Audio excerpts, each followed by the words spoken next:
operan como o suministran razones prima facie, ¿sí? Establecen deberes prima facie. O sea que a primera vista, ¿sí? Si algo es una modalidad de expresión debe ser protegido. Pero siempre la idea de, o sea, las normas cuando operan como principios siempre no van a operar aisladas en el razonamiento, sino que siempre van a tener enfrente otros principios que suministran razones para dejar de seguir inflando el globo, ¿cierto? Para que no ingrese determinado contenido dentro del ámbito de protección de esa norma que estamos interpretando como principio. Entonces, para decirlo como lo dice Luis Prieto Sanchís, los principios siempre están asociados a la idea de conflicto normativo. Cuando hay un principio de un razonamiento, siempre tenemos al frente una razón, o sea, para restringir el contenido del principio. Doctora, hay diferentes, entonces podrían aparecer muchas normas derivadas de una misma disposición constitucional. Claro, por eso es que entonces vamos que la estructura normativa es compleja y ahora vamos a ver en qué sentido entonces una disposición como todas las personas tienen derecho a elegir, ¿sí? Salen muchas normas. De ahí podemos adscribir una gran cantidad de contenidos normativos, exactamente, sí. Y por eso necesito la distinción, porque eso me permite mostrar cómo, entonces, ese enunciado no es como tal una norma, es un receptáculo semántico, ¿sí? Al cual yo puedo justificar, vincular interpretaciones prescriptivas que serían las normas, ¿cierto?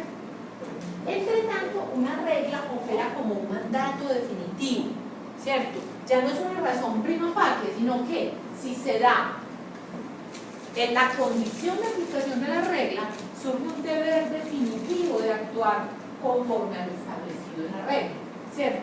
Entonces ya aquí, por eso es que el razonamiento supone una aplicación subsuntiva, ¿sí? Y en caso de conflicto, cuando operamos con las normas como reglas, resolvemos esos conflictos a través de los criterios tradicionales de resolución de antinomias. Si nos encontramos regla 1 y regla 2 en conflicto y la regla 1 es superior, entonces prevalece la regla 1 sobre la regla 2. Si la regla 1 es posterior a la regla 1, entonces prevalece la norma posterior. Si la norma 1 es especial y la otra general, se da aplicación a la norma especial. Cuando gestionamos de esa manera los conflictos entre normas, estamos utilizándolas como reglas. ¿Sí? Por lo menos en el artículo 11, el derecho a la vida es inviolable, no habrá pena de muerte. Se podría, no sé, considerar el derecho a la vida es inviolable como principio y no habrá pena de muerte como la regla. Vamos a ver, o sea, para allá voy, ¿cierto? Vamos a mirar entonces de qué depende que interpretemos una disposición como principio, como regla. Para allá vamos. Doctora, el quiz, tal vez la propuesta es, bueno, si usted le aparece una antinomia, resuélvala, porque como se resuelven los problemas entre las reglas, pero no diga que frente a una antinomia o una ambigüedad, entonces vamos a hacer ponderación. O sea, porque cuando ponderamos ya no estamos utilizando las normas como razones definitivas. Como reglas, sino como principios. Como razones prima facie. Entonces, la regla, o sea, la razonabilidad para resolver el conflicto entre reglas, o sea, el fundamento para describir el problema de tensión entre reglas no puede ser la solución de la tensión de principio. Se gestiona de otra manera. Se gestiona de otra manera. Porque es que uno encuentra algunos textos donde dicen, bueno, como hay ambigüedades, como hay vaguedades, como hay vacíos, entonces utilicemos el principio de proporcionalidad.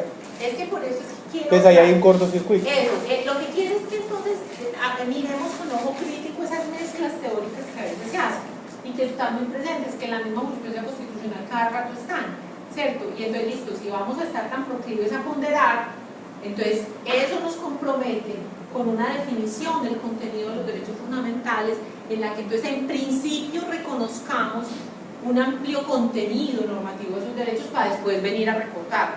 Pero entonces uno no puede hacer unas interpretaciones correctoras restrictivas del ámbito de los derechos y decir, por ejemplo, en ciertos ámbitos de libertad eso no tiene nada que ver con los derechos fundamentales para después venir y ponderar. Esa es como la idea. Bueno, entonces, lo que Entonces viene la pregunta que tú hacías, y es, entonces, ¿cuándo sabemos cómo interpretar un cierto enunciado, una disposición? El derecho a la vida es inviolable, no habrá pena de muerte. ¿Esto qué? O sea, el significado normativo que le adscribo ha de operar en el razonamiento como principio o como regla.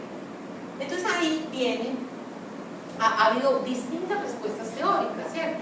Una respuesta muy frecuente y a la que no le falta razón es que mientras que los principios de alguna manera, o los enunciados más bien, los enunciados que tienen un alto grado de indeterminación en su condición de aplicación, en su consecuencia jurídica, ¿cierto? Los que son así como más abiertos, son candidatos a ser interpretados como principios, ¿sí? Porque respecto de ellos parecería que la autoridad normativa no anticipó las condiciones bajo las cuales iba a surgir la obligación de hacer lo previsto en el enunciado, ni la consecuencia jurídica del incumplimiento.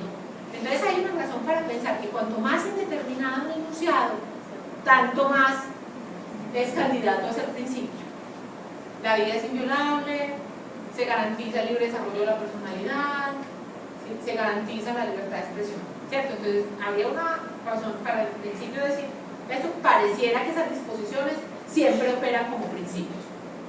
Mientras que aquellos enunciados que tienen una mayor determinación, ¿sí? Porque por lo menos la autoridad normativa anticipó unos casos genéricos de aplicación, ¿sí? Y unas posibles consecuencias, esos enunciados serían candidatos a ser interpretados como normas que expresan reglas. Por ejemplo, no habrá pena de muerte. Por ejemplo, toda persona detenida debe ser puesta a disposición de autoridad judicial en 36 horas, ¿cierto? Hay mucha precisión. Como los regímenes pensionales especiales se acabarán en 2014. ¿Sí? Está muy... como que como que la autoridad normativa anticipó cuáles serían las condiciones para realizar lo prescrito en la norma. Entonces, esa tesis tiene un fondo de razón, y es que la indeterminación lingüística puede ser, ¿sí? Puede dar a entender que no se anticiparon posibles como maneras de resolver conflictos que se van a presentar entre ese contenido normativo y otros contenidos constitucionales. Y entonces, en ese sentido, como no hay una anticipación de cómo resolverlos, esas normas suministrarían razones prima facie, que no se descarta entre en el contenido con otras, caso en el cual hay que ponderar, o sea, principio. Mientras que cuando el legislador previó 36 horas puesto a disposición de autoridad judicial, ya anticipó una manera de resolver el conflicto que late ahí entre la protección de la libertad, la eficacia de la administración de justicia, diciendo, no vamos a dejar eso en manos del juez que decide cada caso, ¿cierto? O de la buena voluntad de la gente de la fuerza pública, sino que vamos a decir, hay un plazo perentorio para que una persona no sea puesta a disposición de autoridad judicial o sea puesta en libertad, ¿cierto? Entonces, en ese caso, parecería que esto justifica tratar esa norma como regla. O sea, hay una razón fuerte para hacerlo. Sin embargo, ¿sí? Creo que hay otra manera de abordar la cuestión que no es incompatible con esta y permite dar cuenta de una cuestión, y es que realmente lo que determina que una norma opere en el razonamiento como principio o como regla no es la mayor o menor determinación lingüística del enunciado que estamos interpretando, sino que estemos frente a un caso fácil o frente a un caso difícil, ¿cierto? Esto es, por ejemplo, una norma como se garantiza la libertad de expresión, ¿sí? Por indeterminada que sea, en muchos casos puede suministrar una razón definitiva para resolver una cuestión sobre si se protege o no se protege una determinada forma de expresión, ¿cierto? Yo le pongo a los muchachos siempre un caso que cada vez me está sirviendo menos porque la sociedad va cambiando. Entonces, sigo poniendo el ejemplo para ver en qué momento ya esto deja de ser un caso aparentemente difícil, y es el siguiente. La cláusula se garantiza el libre desarrollo de la personalidad, ¿sí? Uno diría, opera el razonamiento como regla o como principio. Entonces la respuesta que tiene por defecto es como un principio, porque es muy indeterminado, ahí cabe todo. Sí, entonces, ustedes conocen a Brigitte Baptiste, la directora del Instituto Humboldt. ¿Sí la conocen? Bueno, sí. Supongamos la siguiente hipótesis. Brigitte Baptiste decide presentarse a un concurso para ser profesora de primaria de ciencias naturales en el municipio de Bucaramanga, ¿cierto? Y se gana por sus méritos, es una bióloga de una gran trayectoria, el primer lugar en la lista de elegibles para ser la profesora de ciencias naturales de los niños de cuarto año de primaria, ¿sí? ¿De qué municipio? Bucaramanga. Ah, acá. Aquí, pues, sí. Y resulta, eso, ¿Público o privado? Entonces, ¿Católico o...? Público. Y le asignan, sí, irse a la escuela, a ver, el nombre de una escuela que hay. ¿Cómo? Camacho Carreño. Y llega a la escuela Camacho Carreño el primer día, muy enfundada con su pinta como la tiene ella. Con el manual de director o directora de la escuela Camacho Carreño dice: usted aquí no me viene a corromper estos niños. ¿Cierto? Entonces, la pregunta es: ¿puede Brigitte Baptiste decir que el artículo 16 de la Constitución le garantiza a ella la posibilidad de definir su identidad sexual en el sentido que la ha definido? Porque además lo interesante del caso de Brigitte es que ella ha transitado de lo masculino a lo femenino, pero tampoco se ha quedado en el prototipo de lo femenino, sino que se ha quedado en la mitad. Tiene una hermosísima voz masculina, ¿sí? Pero ya se puso senos y se viste como era. Entonces, reta como esa manera binaria que clasificamos, ¿sí? O se es hombre o se es mujer. Pero conserva a su esposa. Conserva a su esposa y sus hijas, sí, exacto. Sí, es una persona muy interesante, muy inteligente. Pero le rompe a uno el esquema de clasificación, ¿sí? Hombre-mujer. Listo. Entonces, volvamos al artículo 16 de la Constitución. Garantiza el libre desarrollo de la personalidad el que una persona como Brigitte pueda definir su identidad sexual como la ha definido, y sumado al artículo 13, ¿sí?, que prohíbe la discriminación, le garantiza el derecho a no ser discriminada para ocupar un puesto de trabajo al que concursó y ganó en Francalir en razón de esa definición de la identidad sexual. ¿Uno qué diría?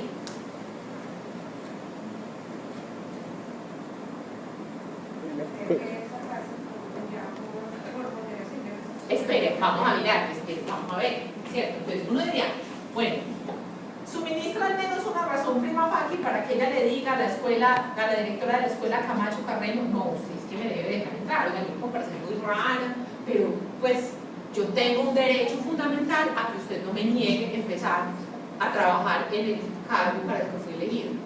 O sea, podría recabar de ese enunciado constitucional una razón, ahora vamos a ver si arreglo al principio, que le ampare su pretensión de ejercer el cargo para el que fue elegida. Al menos en principio.